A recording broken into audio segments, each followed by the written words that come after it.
Hello and welcome to the RotD Deep Dive spoiler-filled discussion video on Gonjiam Haunted Asylum. Now, I mentioned that there were aspects that this movie did very well that could have been very detrimental to the scares and to the movie itself if it had been poorly handled. And I think it's kind of two things that are related to each other. The first being the fact that the characters were pretty much doomed from the moment that they set foot on the grounds. And the second is whatever haunting entity is in control of this asylum, that it had so much power that it was able to manipulate reality. And those are elements in a scary movie that you have to be extraordinarily careful with. If you have characters that are in over their head from the moment that they set foot in your haunted house or haunted factory or whatever, if the odds are stacked against them to the degree that they cannot get out, then it can be very boring. No matter how entertaining you make it, as far as like the creativity of the kills and the special effects and so forth, ultimately the audience just kind of loses interest. And the key to that is to not reveal the how dire the situation is until the climax of the film, or getting towards it. I would say by the third act. If you reveal the fact that they are doomed from the first act in any way, and usually the reality warp is a really good indicator of that, and I'll get into that in a minute. But if you reveal that in Act 1, then no matter how creative the kills are, no matter how creative the characters are, if the odds are stacked against them to that degree, the audience tends to tune out. It becomes boring. It becomes consequence-free, because no matter, every action has a consequence or a benefit, and if every action has a benefit, then there are no consequences and things get boring. If every action has a consequence, then there's no benefit, and it gets boring. If you can't have some sort of cat and mouse game where the mouse has a potential to get away, then it just becomes a meat grinder snooze fest. And the audience starts to disconnect from the character, disconnect from the story, and think, why bother? What am I actually watching here? This isn't, there's no conflict. And without conflict, all you're doing is watching a potentially visceral movie, which it's not terribly anything wrong with that, but it's going to be forgettable. It's going to be a horror movie that some people watch just to watch some quality kills, but not to be scared by, not to be terribly entertained by. It's not going to stand the test of time. And the reality warp is another one where you really can't reveal how powerful the entity is until the climax of the film, for exactly that reason. Is once the reality warp has been established, once you have an entity that is so powerful that it can throw laboratory equipment out into the woods, let's say, or have character open a tent flap and walk inside the tent and it's like, nope, you're still in the asylum. That goes way beyond pounding on walls and moving lamps around in front of them. That is reality warping powerful. And when you have a situation like that, you are creating that disconnect for the characters. Again, if every action has consequences, then there are no benefits, and then you have no conflict. And the conflict is important. So if that's something that you reveal in Act 1, then you are, at that point, you're not watching a cat chasing a mouse thing. You're watching a cat that has caught the mouse and is now toying with it. And it, going on for an hour and a half gets disconnected, gets boring. And this movie handled it very well. They went into the asylum, and at no point up until, I would say, the third act, did I feel like they couldn't just leave if they wanted to, or at the very least, the movie never really gave them that reason to, exit stage left even, and get out of there. And I had no reason at that point to think that they couldn't. Yes, some scary things had happened. A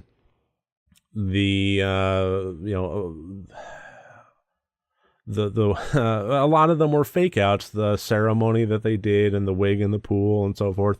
And some of them seemed to be fairly genuine when, her arm got pulled into the locker and then scratched up. And, even the writing on the wall, that was getting into a little bit of reality changing territory. But even so, that was taking place within the building, and it was a minor change to the aesthetic of it. It wasn't changing the way the building, it wasn't putting walls and doors in places that they knew they were just walking down that corridor and now everything's changed on them. It wasn't bending reality. It was kind of just tweaking it at that point. And I think it was when when you had the two female characters leave the asylum, and they had the laboratory equipment on the ground, as well as the broken jar with the chicken, whatever, underfoot. And that was when you knew that, okay, they're off the grounds and this thing is able to mess with reality. But that wasn't until, I would say, the end of Act 2, beginning of Act 3, and then the one character became possessed in that really awesomely creepy fashion where that POV camera really played with that to a great degree. That was interesting and weird and cool and creepy. I love the way that happened.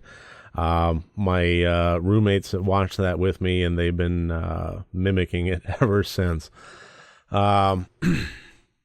So I thought, this movie handled things that were potentially movie killers, and they handled it so artfully that I thought it ultimately elevated the movie into really remarkable status.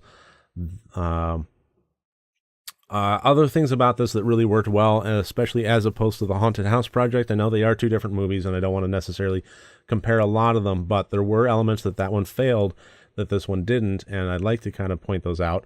Another one was the Haunted House Project. One of the problems that I had with it is the different settings within the factory and within the house. It was aesthetically difficult to tell where they were. If they were in the first corridor or the second corridor or the first floor or the second floor or the factory or the house.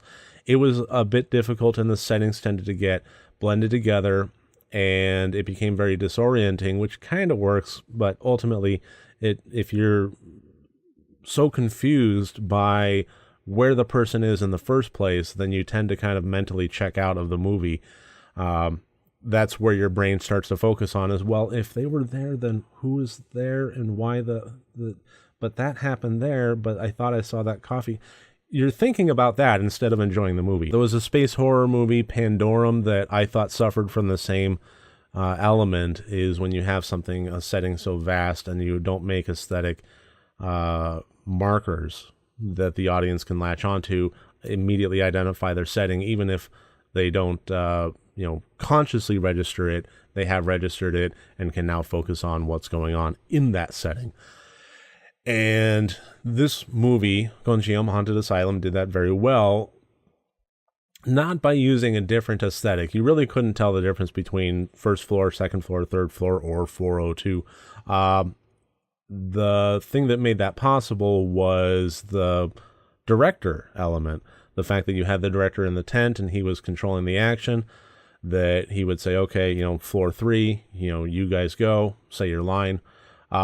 It did give that perspective, and it allowed you to focus on what was happening in that setting as opposed to wondering where that setting was. If it didn't have that director portion and it was just cutting from one person to another, then I think that it would have suffered from that, and I would have been wondering, well, where are they? How deep are they in the asylum? How close are they to the exit door? How close are they to room 402? I would be thinking about all these things instead of focusing on what they're saying. So this movie handled that really well, but at the same time also making it clear that the director himself, just being out in the woods, was not safe. Things were happening to him too, and I really like that. So a lot of elements of this movie worked really well for me, and I was really impressed with it. And it was a fantastic example of not just a haunted house style movie, but why I feel like Asian horror films work so well. This had a lot of good spiritual elements to it. It had a lot of really creative things. The hands slipping back over the eyes every time the camera cut to them. The possession effect there. A lot of those were, I don't know if it would be something that you might see out of a Western horror movie, or at the very least, maybe we will now and it'll copy it. As I understand it, this is now the second highest grossing horror film in South Korea, just behind A Tale of Two Sisters, which is a remarkable movie, and I do want to review that one. It's one of my favorites of all time. But given the success of this one, I think we might be seeing some Western remakes, or at least some elements from this movie put into Western movies, but we'll see about that. I think that's all the points that I really wanted to cover in this deep dive. If you agree with me, if you disagree with me, if you want to talk about anything that I've mentioned here, I would love to hear from you, so please leave comments below. If you like this channel, if you like these videos, I encourage you to click subscribe. Other than that, I really appreciate you for making me a part of your day, and I will look forward to seeing you tomorrow. Thank you.